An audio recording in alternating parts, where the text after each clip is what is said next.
Hi అండి, నమస్తే. నేను మీ Radhika. Welcome to Radhika's kitchen and ideas. ఈరోజు మన ఛానల్లో కేక్ పైన డెకరేషన్కి చాక్లెట్ క్రీమ్ ఎలా ప్రిపేర్ చేసుకోవాలో చాలా ఈజీగా చూపిస్తున్నానండి. ముందుగా ఇలా ఒక కడాయి తీసుకొని అందులో అరకప్పు చక్కెర వేసుకోండి. అలాగే ఫ్రెండ్స్, ఇందులో 1 కప్పు పాలను వేసుకోవాలి. అంటే అరకప్పు చక్కెరకి 1 కప్పు పాలైతే సరిపోతుంది. ఇప్పుడు ఇందులో 4 టేబుల్ స్పూన్ల కోకో పౌడర్ వేసుకోవాలన్నమాట. ఇలా కోకో పౌడర్ 4 టేబుల్ స్పూన్లు వేసాక ఇది ఎక్కడ ఉండలు లేకుండా కలుపుకోండి.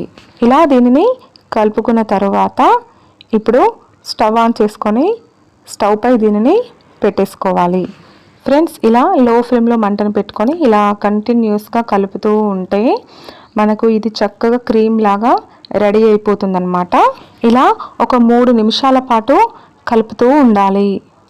ఇలా 3 నిమిషాల తర్వాత ఇందులో 1 టేబుల్ స్పూన్ నెయ్యిని యాడ్ చేసుకోవాలి. నెయ్యికి బదులుగా బటర్ కూడా యాడ్ చేసుకోవచ్చు. ఈ నెయ్యి కూడా చక్కగా మెల్ట్ అయిపోయేంత వరకు ఇలా కలుపుతూ ఉంటే 6 నిమిషాలకు ఇలా అయిపోతుందన్నమాట. ఇలా క్రీమ్ లాగా వచ్చేస్తూ ఉంటుంది. మనకు ఇది రెడీ కావడానికి 10 నిమిషాలు టైం పడుతుందండి. మనం కంటిన్యూస్గా కలుపుతూ ఈ ప్రాసెస్ని చేయాలి. చూడండి ఫ్రెండ్స్, మీడియం టు లో ఫ్లేమ్లో మంటను పెట్టుకొని చేయాలి. చూడండి, ఇలా చేశాక చూడండి మనకు ఇది ఇలా క్రీమ్లా వచ్చింది, చూసారా? ఇలా వచ్చాక దీనిని స్టవ్ ఆర్పేసుకొని పక్కకు తీసుకొని చల్లార్చుకుందాము. ఎందుకంటే ఇది ఇంకా కొంచెం గట్టిగా అయిపోతుందన్నమాట చల్లారిన తర్వాత.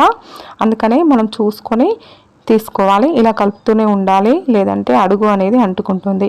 ఇప్పుడు మనం దీనిని ఒక గిన్నెలోకి తీసుకుందాము. చాలా ఈజీగా మనం కేక్ పైన డెకరేషన్కు చాక్లెట్ క్రీమ్ రెడీ చేసుకున్నాం కదా.